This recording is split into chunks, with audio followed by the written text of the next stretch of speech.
자, 우리 요한복음 13장 34절 함께 좀 보겠습니다.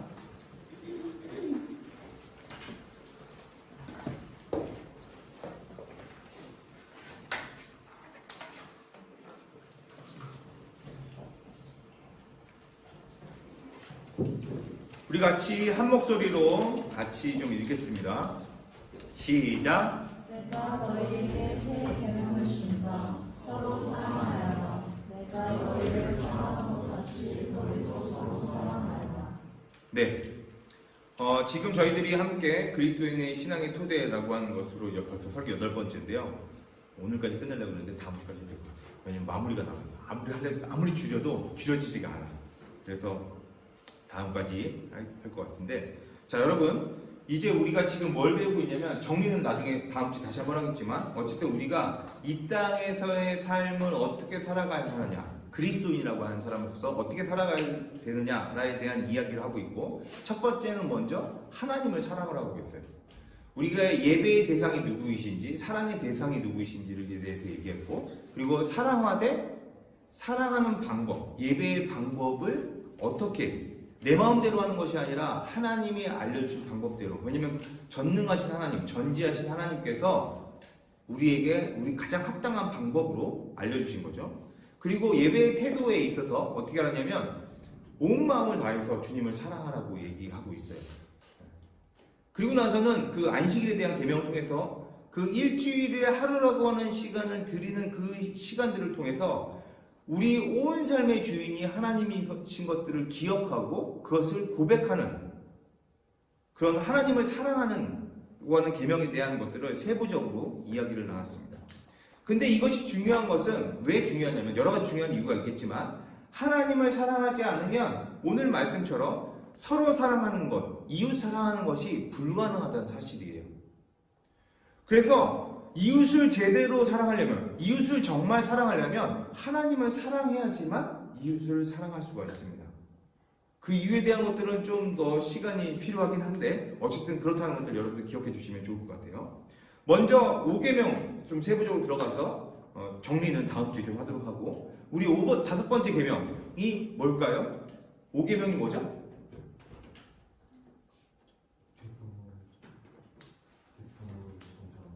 존경하라? 공경하라. 물론 뭐 우리나라만 공경인데 뭐 영어로도 비슷하겠지. 네. 부모를 이게 꺼도 되는데? 꺼진 거야? 공경하라. 네, 공경하라는 계명이에요. 여러분, 이 5계명은 부모의 권위를 인정하고 이에 순종하라는 계명입니다. 부모의 권위를 가볍게 여기거나 무시하는 것을 금하는 것입니다. 결국 이 계명을 통해서 하나님께서 가르치고자 하시는 것은 권위에 대한 거예요. 근데 여러분, 이 땅 세상이 지금까지 오면서 권위라고 하는 단어가 이렇게 부정적으로 인식됐던 시기는 거의 없을 거라고 생각하셔도 됩니다. 요즘에는 권위 그러면 다들 요즘에 꼰대 뭐 이런 거 있잖아요. 옛날 사람 그다음에 옛날에나 그랬지 뭐 이런 거 있잖아요. 요즘에 너무 인터넷이라든지 이런 IT가 너무 발전하면서 권위라는 것들이 너무나 사그러들고 있죠. 왜냐면 그 사람들이 가지고 있는 독특한 아니면 경험에서 우러나오는 지혜 같은 것들이 이제는 검색 몇 번 해보면 그 경험들이 필요 없는 것처럼 돼버리는 시대가 되었기 때문에 이제는 권위라고 하는 것이 별로 중요하게 여기지 않는 시대가 되었어요. 그런데 하나님께서는 그럼에도 불구하고 영원하신 그 하나님께서 우리에게 말씀하신 계명은 뭐냐면 권위를 잘 권위롭게 여기라는 거예요. 여러분, 그래서 부모 공경을 통해서 하나님께서는 궁극적으로 모든 이들을 존재하게 하신 아버지이신 하나님의 권위를 순종하도록 가르치신 것입니다. 그런데 역설적으로 좀 반대로 생각해보면 그렇다고 성경이 부모에 대한 무조건적인 순종, 복종을 말하는 것은 아닙니다. 왜냐하면 에베소서 6장 1절에 보면 내 부모를 공경하라. 그런데 그 앞에 전제가 붙어요. 뭐냐면 주 안에서 라는 전제가 붙습니다. 주 안에서. 네. 왜 그러냐면 모든 권위는 누구로부터 나오죠? 하나님으로부터 나오기 때문입니다. 물론 눈에 보이는 그 부모님이라고 하는 존재를 통해서 우리가 하나님 아버지를 간접 경험하죠. 그러나 분명한 것은 뭐냐면 주 안에서 부모를 공경하라는 것이에요. 이 경명은 제가 아까도 말씀드렸지만 궁극적으로 하나님의 권위에 순종하도록 하는 것이기 때문에 하나님을 대적하는 권위에 무조건적인 순종하는 것은 제5계명을 바르게 지키는 것은 아니라는 것입니다. 예를 들면 부모가 하나님을 믿지 말아라 명령한다면 이에 대해서는 순종할 수 없고 순종해서도 안 되는 것입니다. 부모의 권위를 인정하기 위해 더 위에 있는 권위자인 하나님을 무시할 수 없기 때문입니다. 뭐 이런 거죠. 사장님이 자기한테 말단성에 나한테 오더를 했는데 중간에 있는 과정이 야 그거 하지 마 그랬다고 그럼 난 누구 말을 따라야 돼요? 물론 그렇게 되면 뭐 어렵지만 물론 내 사장은 1년에 한 번 보고 과장님은 매일 보기 때문에 어려운 일이긴 하지만 최종적으로 나의 명줄 누가 지고 있어? 사장님이 지고 있기 때문에 사장님이 오더가 내려오면 사장님 명령을 따라야죠. 네. 이런 것처럼 우리가 궁극적으로 하나님의 권위에 대해서 순종하는 것들을 우리가 최종적으로 배우기 위해서 이 5계명을 주기 때문에 그 하나님의 권위를 인정하지 않는 것에 대한 순종은 있을 수 없다는 것입니다. 물론 실제로 이런 경우를 겪는다면 부모님과의 관계에서 이런 경우를 겪는다면 여러분 지혜롭게 행동할 필요는 있습니다. 그래서 무조건 부모님 앞에 가가지고 하나님 그렇게 하지 말라고 했어요 막 이래가지고 막 그렇게 할 필요는 없어요. 그거 진짜 무식한 행동입니다. 네. 그리고 여러분 이런 경우를 할지라도 모든 부모의 말에 불순종을 하는 말도 아니에요. 네. 여러분 부모의 권위는 단지 아이를 낳고 기르기 때문에 얻어지는 것이 아닙니다. 부모가 먼저 하나님을 바로 알고 그 하나님이 주신 권위로 자녀들을 하나님 안에서 바르게 키울 때 부모의 권위가 온전해진다는 것이에요. 그래서 이 계명은 5계명은 반대로 자녀에게만 주어진 계명이 아니라 부모에게도 주어진 계명입니다. 그러니까 부모의 의무가 되는 것이죠. 그래서 이 5계명은 부모에게는 이 5계명 또한 하나님께서 주신 부모에게 주신 계명이 됩니다. 그래서 즉 5계명은 부모가 자녀를 어떻게 대해야 하는지를 규정하는 말씀이기도 합니다. 부모는 자녀를 낙심하게 하거나 격분하게 해서는 안 된다고 에베소서 6장 4절에서는 얘기하고 있습니다. 또한 자녀가 부모에게 순종하고 기쁘게 하는 일이 쓸데없는 일이라고 생각하게 해서는 안 된다는 것이에요. 그래서 에베소서 6장 4절을 보면 뭐라고 얘기하냐면 주의 교훈과 훈계로 양육하라 라고 하는 명령을 우리는 기억해야 합니다. 성경은 하나님의 권위 아래서 자녀는 부모를 하나님이 허락하신 권위자로 여기고 공경해야 하며 부모는 자녀를 하나님의 말씀 안에서 잘 양육해야 할 것을 명령한다는 사실이에요. 여러분 지금은 우리는 권위가 무너져버린 시대에 살고 있습니다. 다른 사람의 권위를 인정하는 것도 보기 힘들고 건강한 권위를 행사하는 사람들은 더더욱더 보기 힘들어요. 여러분 존경할 만한 권위자 여러분 있으세요? 여러분 이런 사람 찾기 힘듭니다. 제 평생에 몇 명 보지 못했어요. 제가 지금 이제 근 50을 살았는데 존경하는 권위자 몇 명 만나보지 못했습니다. 정말 권위자다운 권위자. 그분이 말씀하시면 내가 좀 마음속에 불편해도 억울해도 그냥 따를 만한 그런 권위자. 여러분 이게 있는 게 축복이에요. 저에게 이런 분이 지금 제 평생에 한 3분 정도밖에 없어요. 지금 너무 다행이지. 원래는 아니었는데 그렇게 된 부모님이 계시고 옛날엔 부모님 말 절대 안 들었죠. 죽어도 안 들었습니다. 네. 그런데 지금은 우리가 하나님 안에서 주 안에서 부모님과 내가 주님 안에 있고 부모님이 주님 안에 계시니까 그 관계가 이제 회복되어서 부모님의 권위에 대해서 이제 기꺼이 순종하는 마음이 있는 거죠. 그리고 2분이 계세요. 그 중에 한 분이 누구냐면 이 헝가리 귀인 저에게는 헝가리 귀인이시죠. 여러분과 저를 연결해 시켜주신 문창통 목사님. 그런 모르는 사람도 있겠지만 아는 사람도 있는 그분, 그분이 저에게는 그런 분이세요. 그런 사람을 한 분 한 분 만나는 건 정말로 은혜입니다. 왜냐하면 권위가 무너진 시대에 그 건강한 바른 권위자를 만나기 힘든 이 시대이기 때문에 더욱 그렇다는 사실입니다. 그렇기 때문에 하나님이 5계명을 통해서 말씀하신 이 권위라고 하는 주제는 더욱 중요하게 다가옵니다. 건강한 권위, 하나님의 뜻을 따르는 바른 권위가 세워진 가정과 교회에 속한 사람은 든든한 안정감을 누리게 됩니다. 그렇기 때문에 이 시대에 가장 필요한 것은 어떻게 보면 이렇게 건강하고 바른 권위를 세우는 것이라고 생각됩니다. 그래서 권위주의와 권위는 좀 달라요. 주의자가 붙으면 그건 나쁜 게 되어버려요. 그래서 이 주의라는 말을 붙는 이즘이라고 하죠. 먼벗 이즘. 이 이즘 붙는 것들은 우리가 경계해야 되는 것이에요. 여러분, 건강한 권위를 가진 사람은 어떤 사람입니까? 자기에게 주어진 권위가 하나님으로부터 왔음을 깊이 인식하고 모든 것을 하나님의 말씀인 성경을 기준으로 삼아 생각하고 판단하며 행동하는 사람일 것입니다. 그래서 성경은 그런 사람을 교회의 장로와 집사, 즉 교회의 지도자로 선출하라고 명령합니다. 권위로 군림하며 억압하는 사람이 아니라 권위로 사람을 돕고 세우는 사람이 하나님의 공동체인 가정과 교회에서 지도자로 세워지기를 하나님께서는 바라시는 것입니다. 부모가 세상의 기준을 따라 살지 않고 하나님의 말씀인 성경을 기준으로 살아가는 모습을 보고 자란 자녀들은 정말로 복이 있고, 또 자녀들이 이 세상의 성공을 위해서가 아니라 부모가 모범을 보인 것처럼 하나님의 마음을 기쁘시게 하는 자로 자라날 때 그 부모의 마음은 또 얼마나 기쁘겠습니까? 하나님께서는 이러한 복을 누리도록 하기 위해서 부모를 공경하라고 명령하는 것입니다.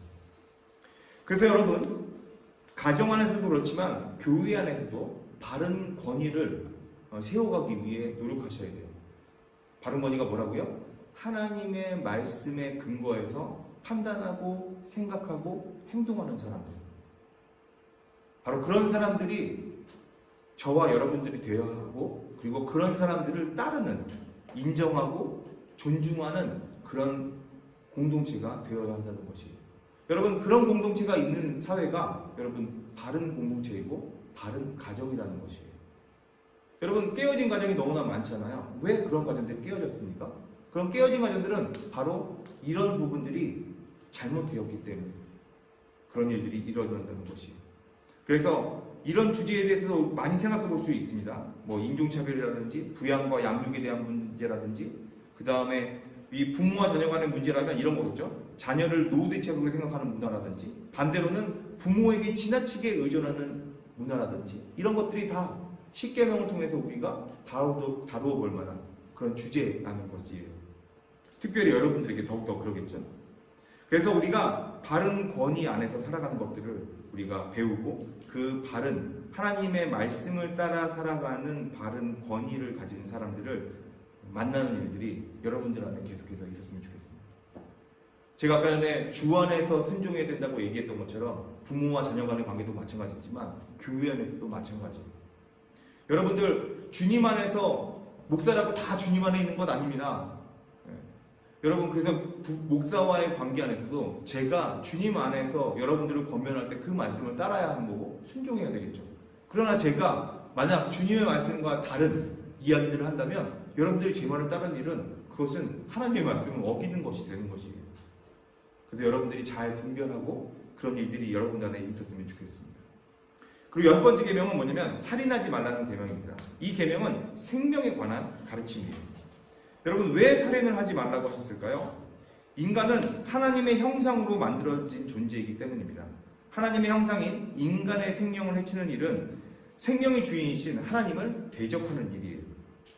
그래서 이 계명은 생명을 해치지 않는다고 되는 것이 아니라 생명의 주권이 주님께 있음을 알고 적극적으로 생명을 보존하고 살려야 하며, 나아가 생명을 낳아 번성하라는 의미를 포함합니다. 좀 어려운 얘기지만 나아가 예수님은 분노와 미움이 살인이라고 말씀하시죠. 분노하고 미움을 갖는 것도 살인이라고 말씀하세요. 그래서 또 예수님은 원수를 사랑하라고 요구하기도 하십니다. 분노해야 마땅한 대상, 마음으로는 이미 살인을 한 대상인 원수까지도 사랑하라고 하나님은 우리에게 요구하시죠. 왜냐하면 생명은 하나님의 것이기에 원수를 갖는 일도 하나님께 맡겨야 한다는 뜻입니다.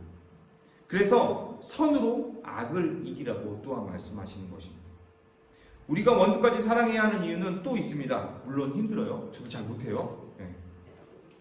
그러나 그 행동은 나도 하나님의 은혜가 아니었으면 너와 같은 동일한 죄인이 되었을 것을 고백하는 것이고, 이런 태도는 때론 원수에게 하나님께 하나님께로 돌이킬 기회를 주는 것이 되기 때문입니다. 이러한 삶의 태도와 행동은 그리스도를 본받아 화목하게 하는 직분을 받은 우리가 어떻게 살아야 하는지를 알려준다는 것입니다. 또 우리는 더 나아가 삶의 여러 영역에 대해 고민해야 합니다. 왜 이런 거죠? 우리 살인하지 말라는 계명을 가지고 여러 주제를 가지고 얘기해 볼 수 있는데, 예를 들면 왕따 문제라든지, 그 다음에 야근하는 문제라든지. 여러분, 살인하지 말라가 야근이라는 것과 주제와 연관이 됩니다. 그리고 온라인 게임이라든지 자살, 그리고 안락사, 낙태, 전쟁, 테러, 그리고 국방의 의무, 이런 것들까지 이 주제를 가지고 얘기해 볼 수 있어요. 왜냐면 어려운 문제거든요. 제가 지난주에 소리 얘기했지만 이 십계명 배울 때 우리가 알 때 가장 중요한 게 뭐라고 그러냐면, 우리의 판단의 근거를 어디에 둔다고요? 성경 안에 둔다고. 그래서 그것을 기준으로 해서 사고하는 태도를 배운다. 여러분, 윤리적인 기준으로 판단을 하는 것이 아니라 성경을 기준으로 근거한 판단을 하는 것이. 그렇기 때문에 이런 주제들에 대해서도 여러 방면으로 얘기할 수 있는 것이죠. 이런 문제들에 대해 성경이 말하는 기준이 무엇인지 알고 성경적인 기준을 갖는 것이 중요하다는 것입니다. 여러분, 그리고 7번째 계명, 바로 성과 가정에 대한 계명입니다. 간음하지 말라는 계명이죠. 여러분, 적극적으로는 이 순결을 지키라고 하는 이 요구는 적극적으로는 결혼이라는 관계를 통해 이루어진 가정을 아름답게 잘 꾸미며 하나님이 허락하신 관계 안에서만 성을 즐기라는 뜻입니다. 이러한 명령의 전제는 하나님께서 결혼 제도를 만드셨다는 것입니다. 그러나 사실 현대 사회에서 10계명 중에 가장 우습게 여기는 계명이 있다면 이 7계명입니다. 여러분 잘 알다시피. 여러분 너무 잘 알고 계실 거예요.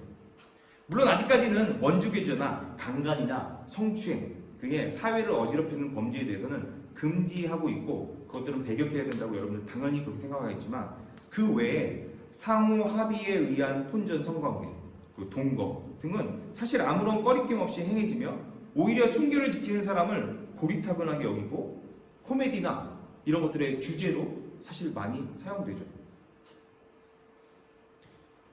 이런 것들을 오히려 이상하게 생각하는 세상이 되었습니다.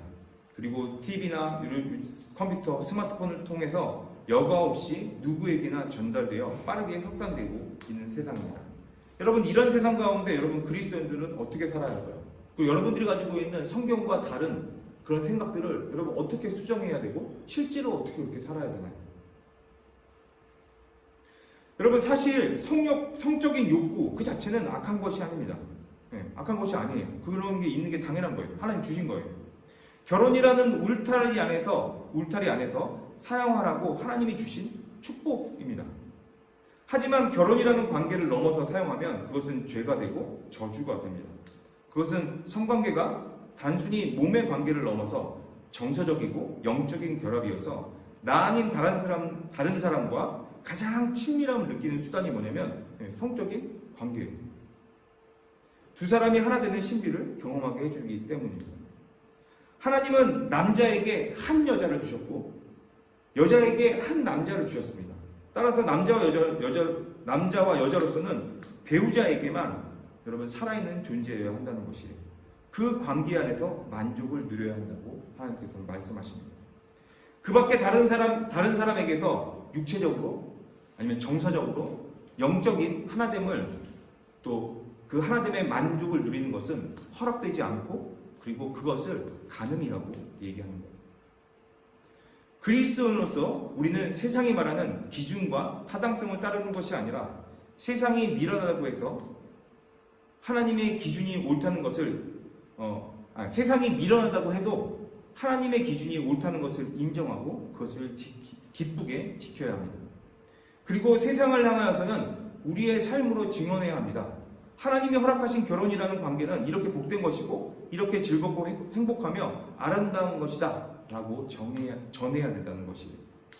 물론 이게 되게 어렵고 맨 처음에 얘기했듯이 이 주제가 어떻게 보면 젊은 여러분들에게 가장 어려운 주제이고 가장 고리타분하고 가장 10계명 중에서 배격해야 될 주제일 수 있어요. 그러나 분명한 사실은 이것 또한 하나님께서 주신 계명이라는 것입니다.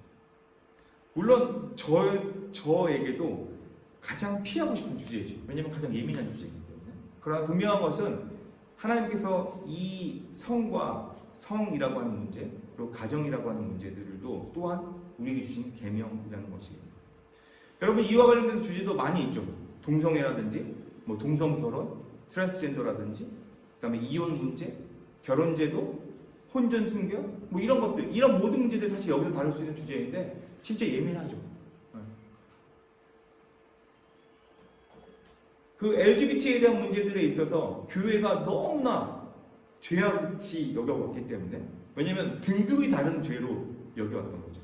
왜냐면 내가 하는 죄들 있잖아요. 여러분들 짓는 죄들 있잖아요. 그런 죄들은 되게 조그만 죄라고 여기고, LGBT에 대한 문제는 되게 내가 짓는 죄보다 더욱 심각한 죄라고 여기는 그 태도가 사실은 왜곡된 거예요. 하나님 보시기에. 여러분, 똑같은 죄예요. 오히려 우리의 마음 가운데 하나님을 믿는다는 여러분들, 그리고 교회를 다니면서 주님을 믿는다는 여러분들이 신기하게 자신의 죄에 대해서는 더 너무나 관용적인 태도를 취하고 있는 거죠. 그리고 어렸을 때부터 교회 다녔던 사람들은 습관적으로 배어있는 그냥 옛날부터 터부시했던 그런 주제들에 대해서는 너그러운 마음이라고는 1도 없는 거예요. 너무 냉정한 거죠. 하나님 앞에서 먼저 그런 태도들을 회개해야 될 필요가 있다는 거죠. 그게 옳다는 얘기가 아니라, 여러분들이 주님 안에서 젊은 시절에, 그리고 부모님이 안 계신 이 땅에서 살아가면서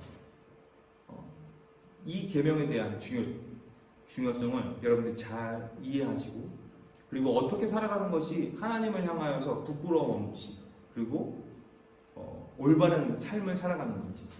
십계명 주제가 뭐라고 했죠? 그리스도인이라고 하는 사람들이 이제는 이 땅을 어떻게 살아야 되는지, 그리고 내가 가장 행복하게 사는 길, 그리고 내가 가장 기쁘게 살아가는 길이 무엇인지를 알려주신 방법이라고 했죠. 바로 이것이 그 방법이라는 것입니다. 오늘 예배를 늦게 시작했더니 벌써 11시 10분이네요. 원래 11시에 해야 되는데 한 가지만 더 하고 마치겠습니다. 8계명인데요. 도둑질을 하지 말라는 계명입니다. 이 부에 대한 계명인데, 여러분, 이 부에 대한 계명은 단순히 도둑질만을 금지하는 것이 아니라 적극적인 의미로 사유재산의 합법적인 증식을 하라고 말씀하신 것입니다. 더 나아가 나뿐만이 아니라 나의 재산만 합법적으로 증식해라가 아니라 다른 사람의 사유재산도 지켜주는 것까지 포함하는 그런 계명입니다. 먼저 하나님은 사유재산을 허락해 주셨다는 사실들을 알아야 됩니다.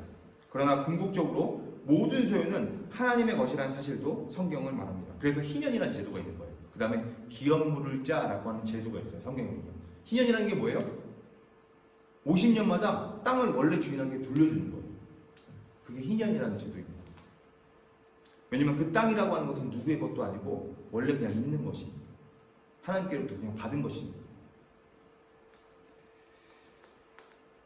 그래서 각 가정의 재산이 원상복귀될 수 있도록 하셨음을 우리는 잊지 말아야 됩니다. 하나님께서 바라시는 것은 하나님이 맡겨주신 것을 잘 간직하고 정당하게 늘려가고 정당하게 사용하는 것입니다. 그래서 우리는 흔히 스스로 청직이라고 말하는 것이죠. 우리는 우리에게 맡겨주신 재산을 하나님의 뜻에 맞게 사용해야 합니다. 우리는 각자의 일에 근면해야 하고, 또한 다른 사람의 유익을 위해서도 합법적으로 노력해야 하지만, 반대로 법적인 것을 넘어선 요구나 합법적으로 보이지만 교묘하게 남의 이익을 빼앗는 행위에 대해서도 배양해야 합니다. 왜냐하면 이러한 행위는 남의 시간과 노력과 재산을 도둑질하는 것이기 때문입니다. 이 계명의 적극적인 의미를 예수님은 이렇게 말씀하셨습니다. 무엇이든 남에게 대접을 받고자 하는 대로 너희도 남에게 대접하라. 이것이 율법이다 라고 말씀하세요. 이것이 바로 성경이 말하는 황금률입니다. 다른 사람이 나에게 해주길 바라는 대로 나도 그렇게 해주어야 한다는 것이죠. 또한 성경은 각자 가진 것으로 가난한 자를 돌보는 건강한 부의 사용을 말하고 있습니다. 이것은 모세오경에서부터 신약시대까지 이르러 계속 등장하는 주제입니다. 사도행전을 보면 초대교회에는 가난한 사람이 없었다라고 얘기합니다. 왜냐하면 자기 것을 자기의 것으로 여기지 않고 물건을 통용하여서 가난한 자나 약한 자를 돌보았기 때문입니다. 하나님은 이러한 행동을 우리에게 요구하신다는 거예요. 그래서 이 주제를 통해서 우리가 어떤 얘기들을 할 수 있죠? 도박, 공정무역, 뇌물, 탐욕, 또는 불법 다운로드, 커닝, 그리고 로또, 지구온난화, 부동산 투기, 비트코인, 이런 주제들을 이런 계명을 가지고 우리가 토론해 볼 수 있습니다.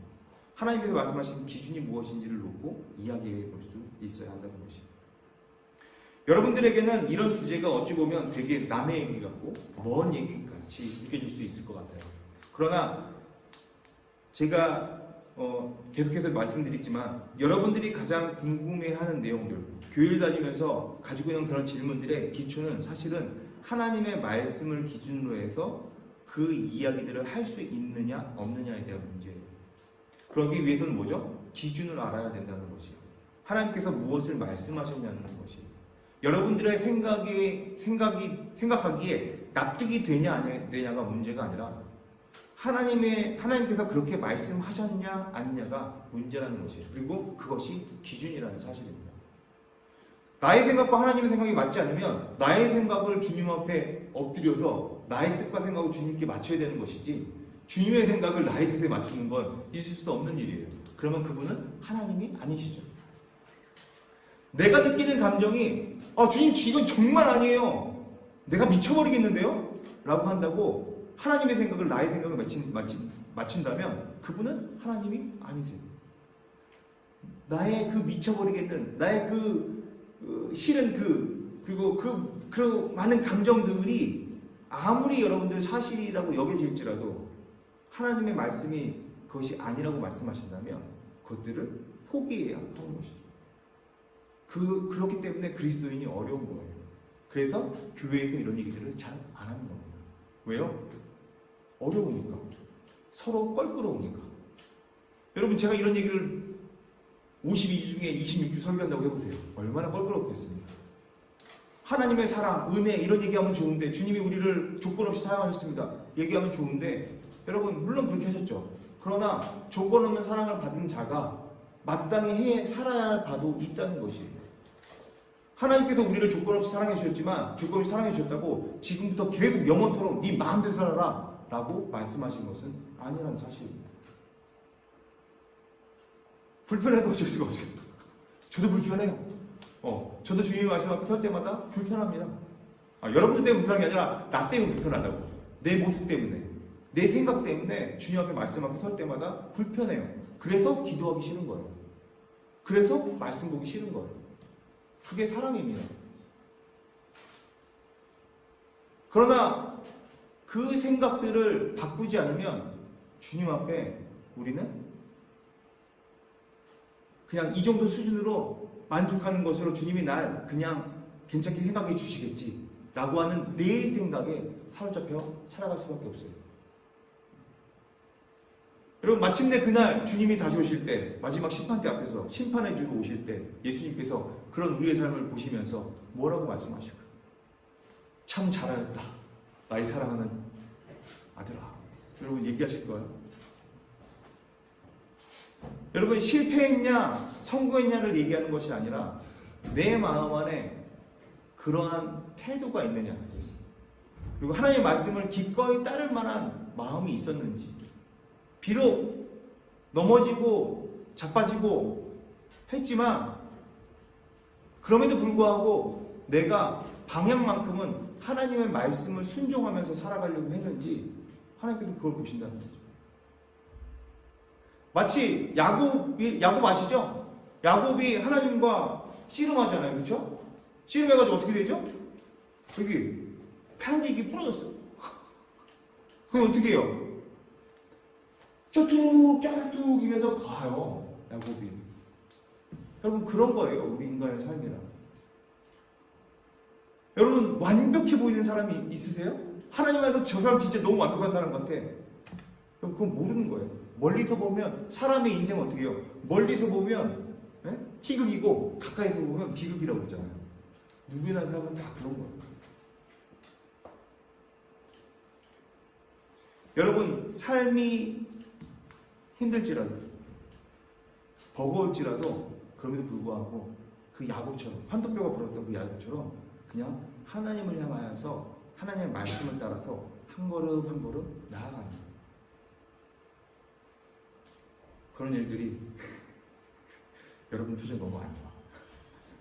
그런 일들이 저와 여러분들 가운데 조금이라도 있기를 바라고, 오늘 아이들의 말씀에서도 얘기했지만 바로 우리 안에 계신 성령님께서 그런 믿음을 우리에게 주셔서 믿음으로 말미암아 그 일들이 그렇구나 여겨지는 일들이 있도록, 우리의 눈에 그렇게 느껴지지 않을지라도, 우리의 느낌으로 그렇게 느껴지지 않을지라도 그것이 정말 바른 삶이고 하나님이 기뻐하시는 삶이라고 하는 그런 마음들이 여러분들 안에 일어나서 다시금 오늘 노래로 고백하는 것처럼, 노래로 고백했던 것처럼 나의 뜻과 나의 생각, 그것들을 하나님의 뜻과 하나님의 생각에 내려놓는 일들이 우리 모두에게 있기를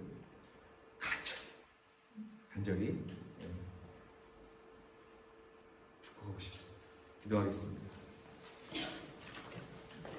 사랑해 주님 감사합니다. 오늘 또 주님의 또 은혜 안에서 함께 모여 예배하는 이 시간들을 주신 것 감사드립니다. 주님의 말씀을 따라 사는 삶이 참으로 버겁고 힘들고 또 우리의 생각과 맞지 않고 세상의 기준과는 더더욱 맞지 않는 그 이유 때문에 이 땅에 그리스도를 살아가는 것이 참 쉽지만은 않습니다. 하나님, 그렇지만 그럼에도 불구하고 그 삶을 포기하지 않도록 주님 도와주시고 지쳐 쓰러지는 일이 없도록 주님 우리를 인도하여 주셨으면 좋겠습니다. 때에 맞는 은혜를 우리 가운데 허락하여 주셔서 내가 포기하고 싶을 때, 그리고 내가 너무 힘에 겨울 때, 사방이 막힌 것 같을 때 주님 눈을 들어 주님을 바라보게 하여 주시고 주님 주신 믿음으로 그 주님이 나의 삶을 붙잡고 계심을 다시금 인정하고 인식하고, 그래서 다시금 이 땅을 살아갈 힘을 얻는 일들이 우리 안에 있었으면 좋겠습니다. 주님 그렇게 우리를 도우시고 지켜주시옵소서. 그렇게 일하실 주의 이름을 찬양하며 사랑이 많으신 그 이름, 우리의 영원한 왕이신 그 이름, 예수님의 이름으로 기도드렸습니다. 아멘.